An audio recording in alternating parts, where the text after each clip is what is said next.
Let's do it. All right, joining us now. She's former standout player, the Duke Blue Devils. Of course, you see her on ESPN in the postseason over the last couple of years, as well as, of course, if you watch a lot of ACC Network Extra. She did the Friday night South Carolina Duke game. Good friend of the show, Raine Wilson, back with us here. How you doing? Doing great, Eric. So happy to be here. So happy to catch up. Thank you so much for having me. Before we'll get into a lot of ACC talk as it'll get going. Well, technically it's already underway, folks. You got Stanford, Georgia Tech, which we'll get into in a little bit. But we got to begin with a series you were following and covered on that Friday night: South Carolina Duke top 25 matchup. A lot of people curious. Duke coming off that great Mary Nutter Collegiate Classic where they went undefeated. Cassidy Curd was the co-Mary Nutter Collegiate Classic MVP with D1 softball and all that. And Ashley Chastain's ball club comes in there and sweeps Duke. What's your big takeaways from this weekend for both sides? Because I know you were very impressed with South Carolina. Yeah, and I think in the sports you're always like, who did they win? Did South Carolina win or did Duke lose? And I think this for me just swings all the way to South Carolina won the series. South Carolina played every single phase of the game better, in my opinion, against Duke this weekend, and it was on display from Friday night all the way through Sunday. They came in with a plan for Cassie Curd. And, Eric, you saw her in Mary Nutter. I mean, nearly unbeatable. So many swings and misses, and the ability to command the zone, all four quadrants. And South Carolina came in immediately in that first inning during the break. I told my play-by-play, I said, hey, they are like normally Cass gets swings and misses early in games, and that's how you can kind of tell she's firing. But South Carolina had a game plan, and it wasn't just Cass in the circle. Danny Jugmuller as well, Sophie Garner McKinnon for Duke. South Carolina just kept turning barrels and finding barrels. And then on the other side of things, too, played really, really well defensively. And then, of course, in the circle as well. And so my takeaway going into that series, the question mark that I think you might have had, a lot of us might have had is who has South Carolina played? Sure, they took a couple against UVA, Virginia early in the season. That's a really solid, formidable opponent. But since then, but to me, this kind of answers that question of it wasn't a strength of schedule question. Now South Carolina to me is a top 15 team, arguably, in my opinion, maybe even a top 10 team. We'll find out after they go to Norman. You're absolutely right. The bandwagon's on there with the job Coach Chastain's doing, and Jordy Hurd, who is kind of risen there in their pitching staff and that offense. Brody, I think, had 3 home runs in the series. Like, Hmm. I think people were stunned because obviously there's a lot of former Charlotte players, so there's familiarity there with Duke and Charlotte. Yes. So I think a lot of people thought, well, maybe they're going to struggle now going up there, but it has not happened. Why? Well, I think Ashley Chastain Woodard, congratulations to her on the marriage, but I know I had to call her. I kind of like code switch, but I think she also clicked all the right buttons. She was incredible as a coach that weekend or this past weekend against Duke. And I think to your point, the familiarity piece, Yeah. they use that to their advantage. And when I saw South Carolina warm up, and I actually called the Charlotte Duke regional matchup a couple years ago, so became really familiar with that program. And even going back to when I played at Duke, Charlotte was always a rivalry. They were always like right there, very well coached. And so that culture that Ashley Chastain, now Ashley Chastain Woodard, brought to South Carolina is real. And the fact that she had a handful of players that wanted to follow her, wanted to pick up their life from Charlotte and go to Columbia, South Carolina, I think speaks to the kind of culture that she's cultivated on her teams. And an example of that I think of with Ariana Rodi, you mentioned her power was there was a play in this game on Sunday where double play for Duke, very tight call at first, early in the game. They called her out. So double play, 2 outs. Ariana Rodi would be up, nobody on base. And for a lot of coaches early in that game, they'd say, yeah, well, okay, we don't need to challenge that. We don't need to play replay. But knowing Ariana Rodi, how she's swinging the bat, they opted to challenge that call. Turns out she's safe at first. Ariana Rodi hits a 2-run bomb and they take the lead. And so little moments like that, and then just using her bench in the best ways late in games to get every single advantage that they could. It just speaks to the preparation that they have and the advantage that they came in with, having seen Cassidy Kerr before, having seen that Duke team before. They were very, very comfortable in Durham, and it showed all weekend long. Let's get into some of the ACC talk, starting with the defending champions with Duke. It's kind of been Interesting, kind of an up and down there. They started the year in Clearwater.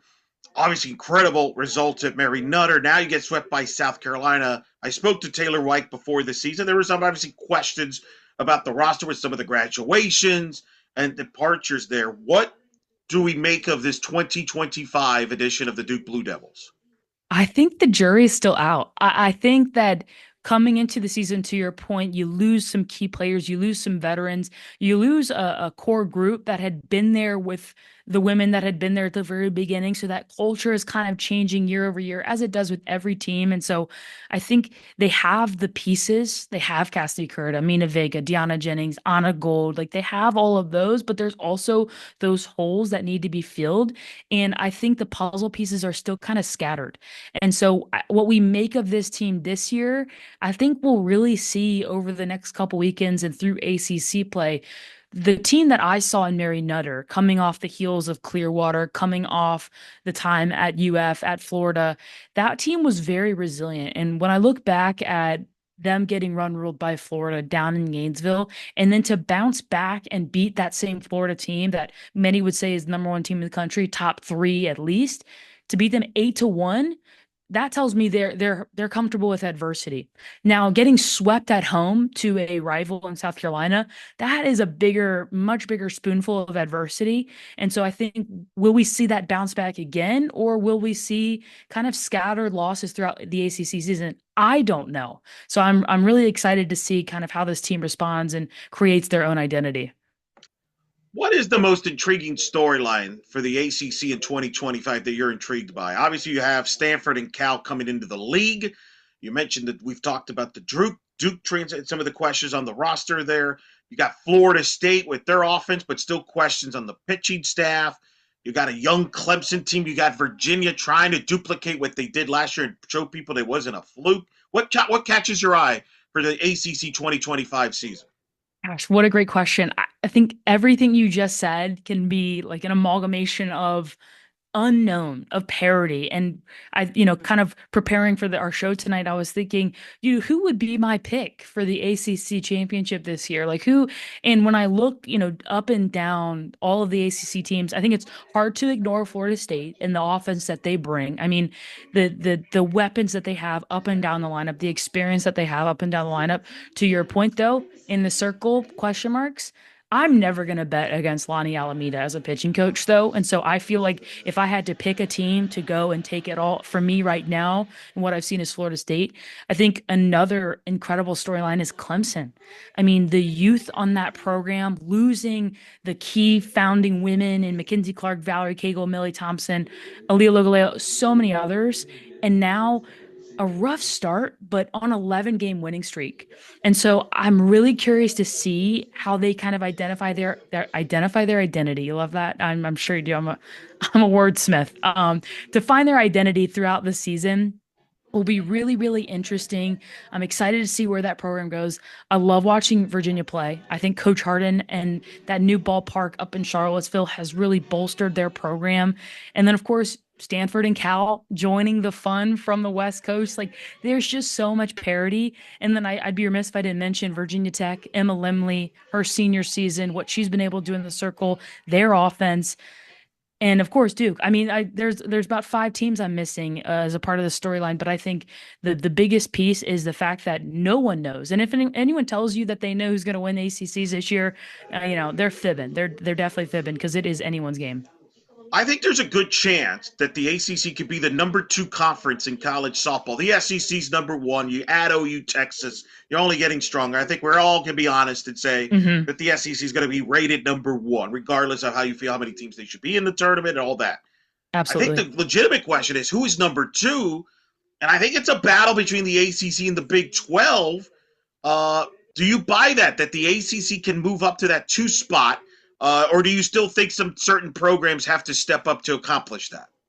I think that there might be a happy medium there where certain programs definitely will need to step up. But, when you look at the right now, the bottom of the ACC, quote unquote, the bottom part of it, like you have Notre Dame there. And Notre Dame has been for a very long time historically regional level caliber program. And so I think that speaks to the level that the ACC is playing at right now, that the fact that Notre Dame in their off year is at the bottom, but a formidable opponent when you get into the postseason historically. And so I think when you add teams like Stanford and Cal to the mix and you see the growth of a team like Virginia, who's historically struggled, but now really picking up the pace. And then, we oftentimes forget that Clemson and Duke are still very, very fresh and new. To me, when you look at these teams from top to bottom, I think the ACC has to be the second best conference in the country when you just look at the body of work that they put together.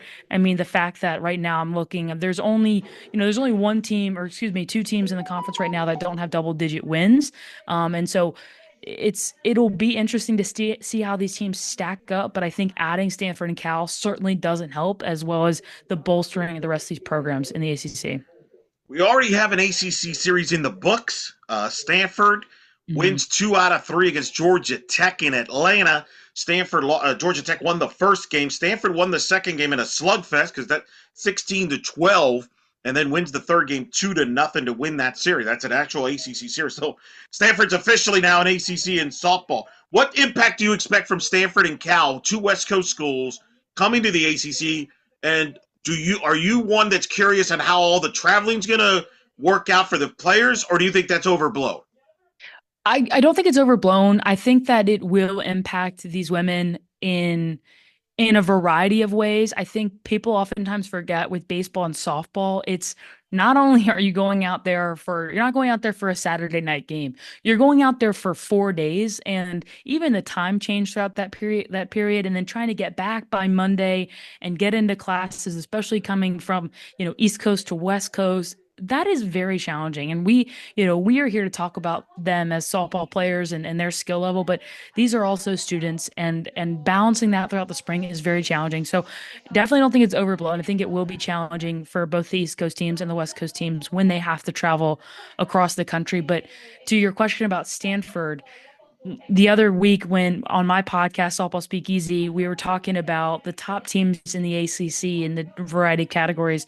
I think when Nigel left Stanford and the question marks they had last year offensively, I think that for me, at least, and that's on me, it bled into this year. But right now they're batting 394, and the top team in the ACC offensively. And so I think they're going to bring that kind of they're going to force the ACC teams, the traditional historical ACC teams, to remain humble, because the West Coast teams, they know how to play. They also can practice outside for a good chunk of the year. So they're going to come prepared.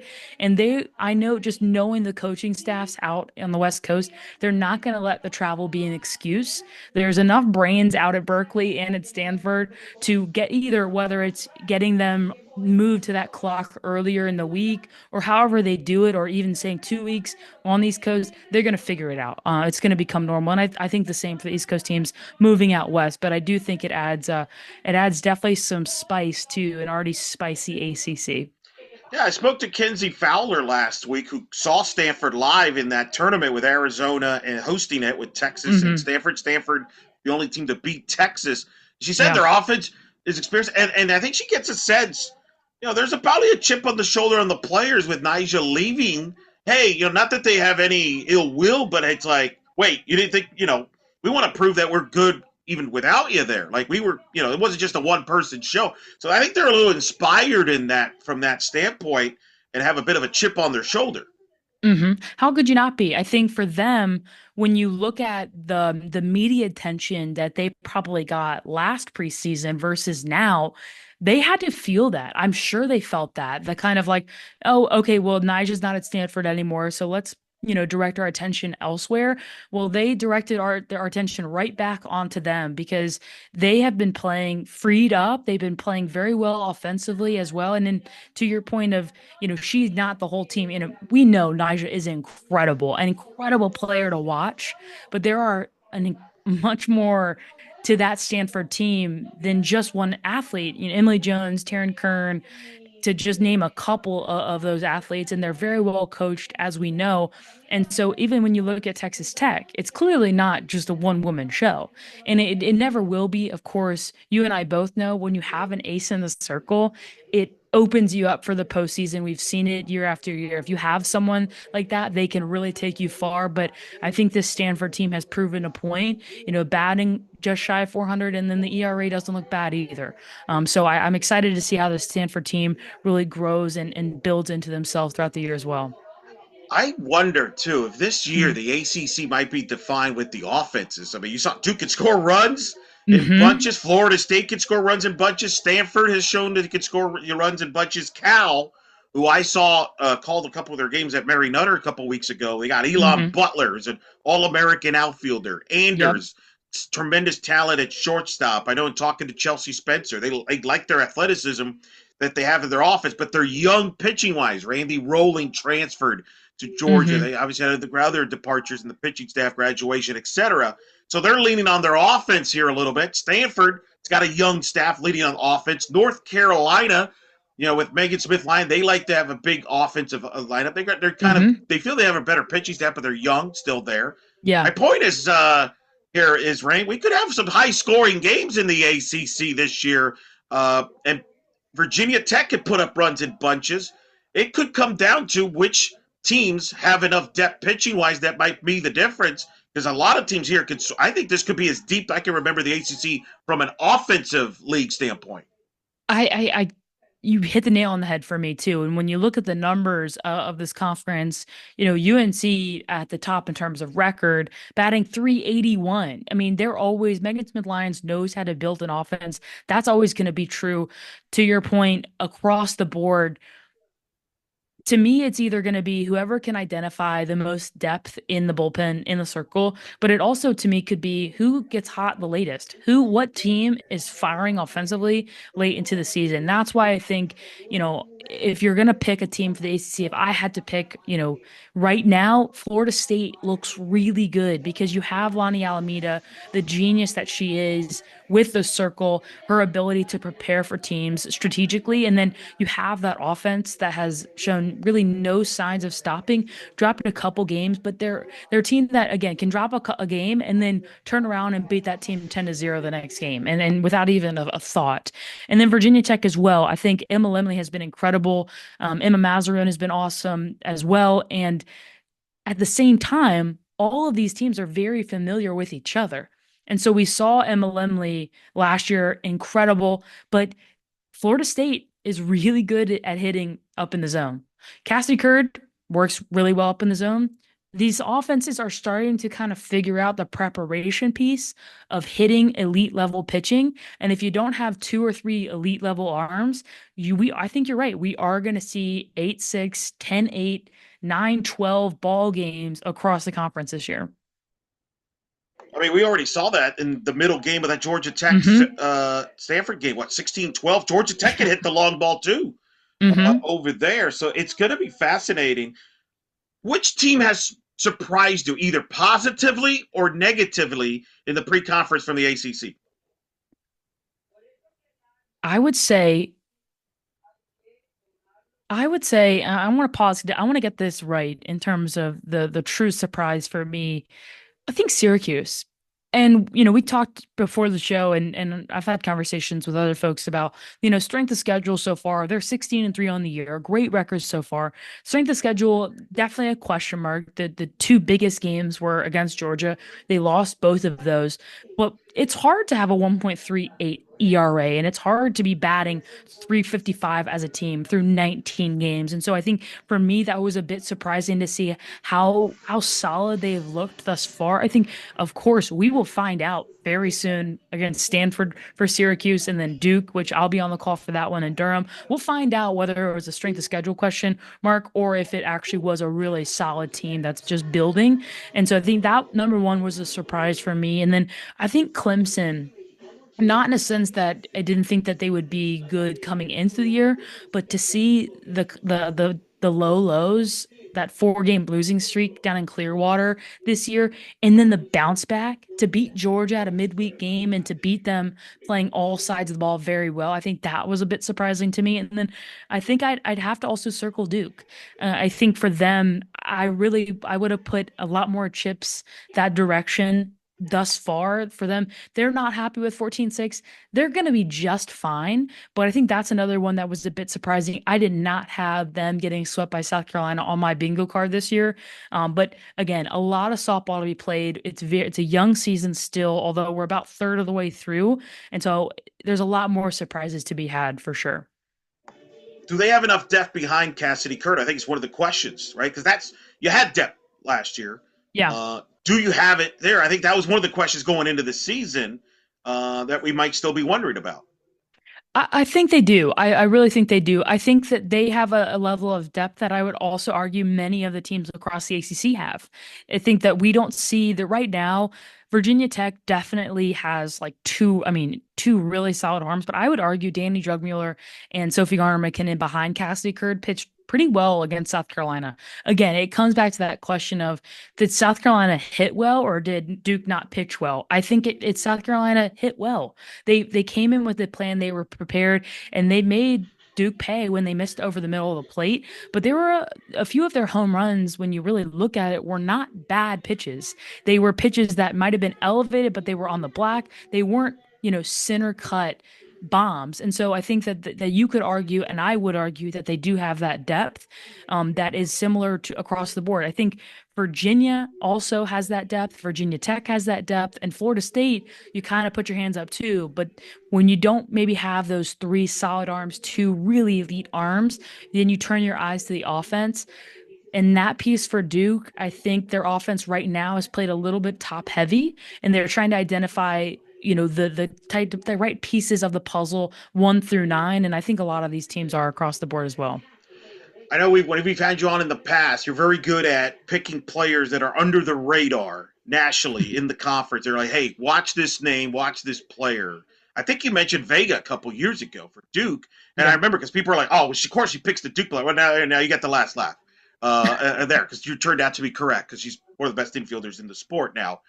Who is that player this year across in the league that you think right now maybe is under the radar that you're like, ooh, watch this player. This is an intriguing player to watch. I would say right now, Macy Cintron from Clemson. And I got to give credit to my softball co-host, or my softball speakeasy podcast co-host, Kelly Torres, who's the GA at Clemson. But we had a lot of conversations about that team. Macy Cintron is a two-way player, and she swings with aggression. She's also a pitcher, a pitcher for them as well. And she's kind of building out her confidence in the circle. I think she looks great there too, but she's a player that I think is going to be very, very critical for this Clemson team moving forward. And I'm really excited to kind of see her grow throughout her freshman season. It was funny. Everybody kind of panicked about Clemson the first 2 weeks, had a rough first 2 weeks in Clearwater. John Rittman gets tossed. His assistant gets tossed. But I always tell people, and I even have said this on the podcast recently a couple of weeks ago, like I know we hype up these marquee tournaments, like Nutter and Clearwater and the Invitational, but I do think it gets overblown. Like I remember 2022, the sky was falling in Texas because they went 0-6. That was the year they ended up going to the World Series, right? So my point is, I feel like not to diminish the importance of the tournament, but I also think it's overblown. Maybe a little overrated there because it's so early in the year. And I think Clemson's the example of that this year. A lot of people are like, oh, well, it looks like they're the post-Valerie Cagle era could be a struggle. But here they are. They've won now, 11 in a row here as we tape. Yep. Yeah, no, I agree completely. And I think it also can work the opposite way of if you play really, really well early and you don't finish. My freshman season, my coach had said something that really always stuck with me. And I think it's lost on softball fans sometimes because for the committee, they look at all 56 games or however many games you play, and they judge the body of work. And so in one way, those games matter a lot. When you are matched up against top teams, and whether Texas ends up number one or whomever ends up number one in the country, and you can say, I beat the number one team in the country, that matters. And so as a team, you have to prepare. However, in the back of your mind, knowing who I am on game one should not be the same as who we are game 56. If that's the case, like you're doing something wrong. The trend line is always moving in a direction, whether up or whether down. And a good example from my playing days was we beat Notre Dame in Mexico 4-1. We played really, really well. The last game of the season in the ACC tournament against Notre Dame, they kicked our butts. It was like 8-1, and there was no question who was the better team that night. Night one, we felt like we were on fire, and then the last night of the season, they were the best team by a long shot. And I think that can be the case in the opposite way, which in this case, Clemson, a tougher start, but I mean, do we expect anything really less than like a bunch of freshmen who are very, very talented playing on the biggest stage? We can't act like there's not some anxiety there, some stress there, and also the fact that John Rittman and his staff are trying to put the pieces of the puzzle together. And so, yes, they matter, especially for the committee. But to your point, a team is not going to be the same game one as they are game 30 as they are game 60. And so you have to kind of take that into account that teams will grow and change. I think a lot people thinking the ACC for pitcher of the years. Emma Lemley's name's been brought up. Certainly, at Bingham now has become a name at Virginia. She comes up. Cassidy Curd has come up. Do you think the ACC pitcher of the year will be won by one of those three, or do you have other names to watch out for that title? That's a really good question. I think I would probably say it's going to be one of those three, but it's so hard to say. Honestly, where I feel like I'm going is Eden Bigham because of her ability to play her best softball against the best teams and the fact that Emma Limley and Cassie Curd have been around now for a few years. I mean, Limley obviously been around longer than Curd has, but and teams are really preparing for them specifically. And so I think Limley has a little bit more of a an advantage there in that she's got a couple arms behind her that have had a lot of playing time in Mazaron and Grizzard. But for Eden Bigham, I think that's a player that teams might that name doesn't jump off the page, and so whether that plays into the conscious mind of the athletes or the subconscious of, oh, I don't know, maybe I don't need to prepare. But when you're facing an arm like Lemley who's had the star power, I mean, thrown a handful of perfect games so far this year, or Cassidy Curd, who an All-American at the Women's College World Series last year, I think that can play in the minds of the athletes subconsciously and consciously. And so I think Eden Bigham is kind of that like dark horse that really shouldn't be, that has a really good chance of being the pitcher of the year this year. Especially if she knocks some teams out. I believe Virginia Tech will obviously play. That could be significant, could be fun if we see those two teams go at it. In fact, they will be going at it. Virginia Tech are going to start ACC play next weekend. How Hello. about it? Hello. I think we know the pitching matchup we're rooting for to see what happens there. Hello, that's a heck of a way to start with that rivalry, which has been developing Virginia Tech. So that might get some answers there early. Yeah. Yeah. Other notable ACC series next weekend. Notre Dame is at Louisville. I think two teams are still trying to figure themselves out. Oh, yeah. Duke at Clemson there, Raine. Oh, Yeah. what a way to start ACC. What? Hello. Like, Yes. what are you expecting in that series? I think we'll have a lot of questions answered about both of these programs. I think the question that for Clemson will be, is the 11 game win streak, is that just a streak, or is that who they are? And then for Duke, the same thing, but the opposite. Was the South Carolina weekend South Carolina's weekend, or was it kind of a, hey, we had an off weekend, let's kind of reset our focuses on what's next? But anytime you're playing in McWhorter Stadium in Clemson, it is going to be rowdy, and especially there's a for sure a rivalry between Duke and Clemson, the two young programs.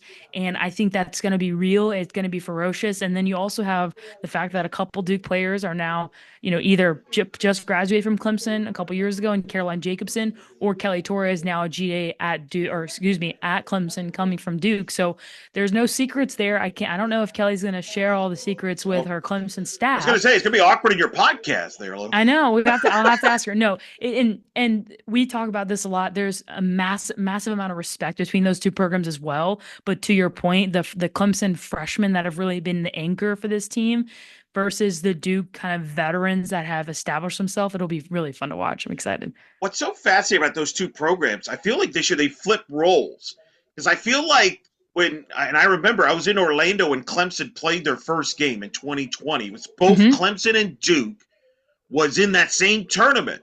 Yeah. And all the hoopla was about Clemson and this beautiful stadium and John Rittman, who I like it having on the show many a time, talk about. And I felt like Duke was under the radar for whatever reason. And part, Marissa Young's very to herself, low key, working. And again, everybody's got to do it their way. But I always felt like Clemson got more profile, I guess, but for whatever reasons, Yeah. than Clemson did, at least more showcase. And now I feel like the roles have reversed. Where now Duke, having fresh off the World Series, having won the ACC, they're getting now the love and the attention and the hype. And Clemson's now the team under the radar. I find that fascinating.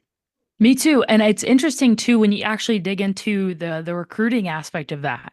There were a couple recruits that we at Duke, when I was there, we wanted them to come to Duke, and they went to and both, you can't go wrong. It's a win-win. But to your point, Eric, I mean, the fan base, the hype, the even the uniforms, like as an athlete at Duke that year when Clemson opened, when we played them, I think we beat them 11-1 or something like that, if I remember correctly. But no, they that year, I remember us feeling very like, shoot, they have a nicer stadium.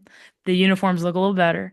They got all the bells and whistles. And hey, we're still here too. We're still young too. But kind of beneath that too was an immense amount of respect for what John Rittman has done and built in such a short time. And then, of course, Valerie Cagle at that point was building and growing, and we saw the kind of career that she had. So I think the storyline only gets more interesting after this weekend. It's always fun, and that's always fascinating there. And of course, Clemson and Duke have both hosted regionals, which has helped the sport. I mean, I remember the environments in Clemson and Duke have been tremendous in the postseason there. Hmm. Do you think, from a hosting national seed standpoint, we've seen Florida State, Duke were the national host seeds last year. Virginia Tech has hosted recently. They were kind of in the mix there until the end last year. Yeah. Clemson has hosted as well recently. How many you think could host this year? Do you think it's two? Once again, do you think they could get a third, fourth? What's could be Stanford, could it be Cal? What's kind of your thoughts here? Is what's the full limit for the ACC as far as how many teams they can get to the field, how many can host, how many can get to Oklahoma City? I think that to your question of how many can host, I think right around two is a safe bet in that. And I don't say that as a limiter to the ACC. I actually say that just because the SEC has looked so good and looked so deep. And I also think that the committee is going to reward that, honestly. And so when I look at how many teams kind of fit in that top 16 to host, I think Florida State, pretty sure they're going to host. I mean, they're just so good. They've built this culture and this resume and historical significance really in the game that I think that kind of bodes them well. And I think Virginia Tech sits in a pretty good position to also host. I think Duke, if they drop a few more, I think that they maybe kind of move out of that top 16 potentially. I don't know. I think, and again, I'm biased almost in the opposite way. I'm tough on them, but I think that they have the tools, of course, to host, but it's how they respond to the adversity. I don't remember the last time that Duke was swept at home, and so I think that's the kind of piece that we're unsure of. But I think two for sure will host, and whether that's Florida State and Virginia Tech, whether that's Florida State and Duke, whether that's Florida State and Clemson, to be determined. But I think the sky's the limit for all of the teams right now in the ACC. I think when you look at the resume of North Carolina, they don't have that key win yet, but they will have the opportunity. But if Duke doesn't play really well and then UNC beats Duke, then that kind of diminishes their resume. So I think to answer your question, and that kind of what my monologue is, I'm not sure. But I think we will know a lot more over the next couple weeks as these ACC teams start to match up head to head. I think three is very possible. I do think it's Yeah, three. Duke, I mean, you got still a good resume. You beat UCLA. absolutely. I mean, there's a good resume. You beat Florida. Man, not many people can say that. Absolutely. That's a good And point. as you know, conference play will obviously be a big factor. I think Virginia Tech's the interesting one there. I Yeah. agree with you. I think if you ask me who's a lock that I would be stunned if they didn't host, would be Yeah. Florida State. I think that's the safe pick. I think Vod Tech's the wild card in all this Yeah. with Lemley and company. I'm really curious, and you know this, that region, it's a very friendly region to bus teams.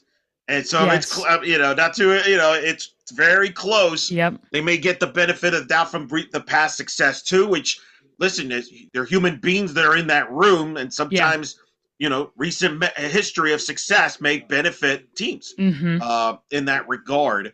I think Cal and Stanford are still NCAA tournament teams. I wasn't Yep. necessarily sold on that going into the year, but having seen them both now, I think they are. Mm-hmm. Do you agree with that?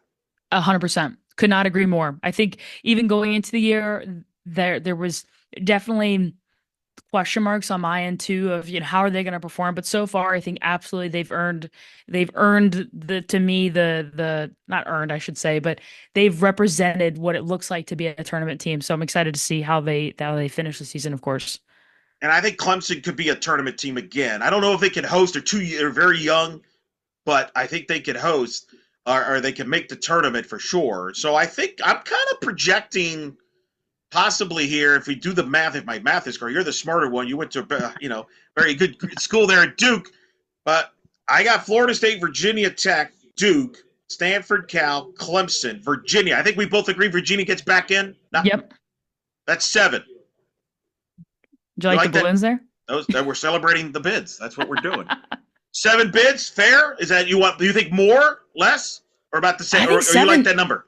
I think sorry, for folks watching, anytime I put my numbers up, balloons come up. I don't know why, but I think seven is very solid, and I think if they get 8, that's an incredible year for the ACC. But just doing the math there with you, Eric, I think 7. When I look at the numbers, seems pretty fair and seems pretty conservative, honestly.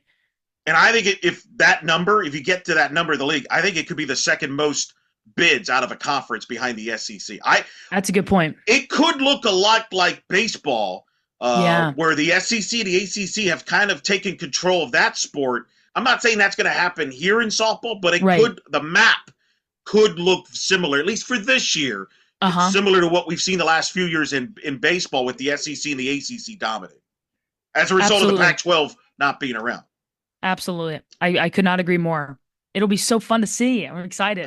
All right, one last question. I'm gonna open the windows here for you. Give me a national storyline you're following non-ACC that you're intrigued by. Oof. Well, I think for me personally, I was very, very curious to see Texas Tech and then Nebraska. I Yeah, know it's just an age-old thing. sure. Is it the player? Is it the team? Is it the culture that makes them successful? And so to see Nija move over to Texas Tech in a landmark NIL deal, reportedly, it's really cool for the sport. So excited to see, kind of how that team grows. And then, of course, Nebraska. I think any softball fan wants to see Jordy Ball kind of have that like comeback story after the knee injury, to see her on both sides of the ball and to see Nija on both sides of the ball too, to kind of see where they propel their teams and if they are able to make a late run bolstered by the aces in the circle. Those are the two storylines that I've been super locked in on. And then of course Florida as well. Coach Marissa Young's daughter, Layla Lamar, at Florida as a freshman. It's She was like 10 when I showed up at Duke to kind of see her, and she honestly could have played on our team at that point, but to see her now in a uniform in Florida, in Gainesville, and to see how good that team is and consistently plays, very, very excited to kind of watch her journey and excited to see what they do. That is Raine Wilson. You're going to be following her all spring. She'll be calling games on ACC Network Extra. She mentioned Syracuse Duke coming up in a couple of weeks. She's done a couple of last regionals the last 2 years. You were in Fayetteville last year. Yep, in Fayetteville. That was fun with Arizona. That's another team I like to follow now. Arizona, they got my attention. Of course, Arkansas, fun to watch. And yeah, I actually called the Little League World Series regional up in New York this past summer, which so much fun to just watch little kids play and just play for the joy of it. There's no analytics for me to read and study about, just like their favorite color and favorite band, which always is enjoyable. So Not too much thank you so much for reentry. having me, Eric. not too much reentry either there. Hey, take it easy, No. have fun. We'll get you back on later in the year, but enjoy. Thanks for always coming on. Thank you so much, Eric. Take care, everybody.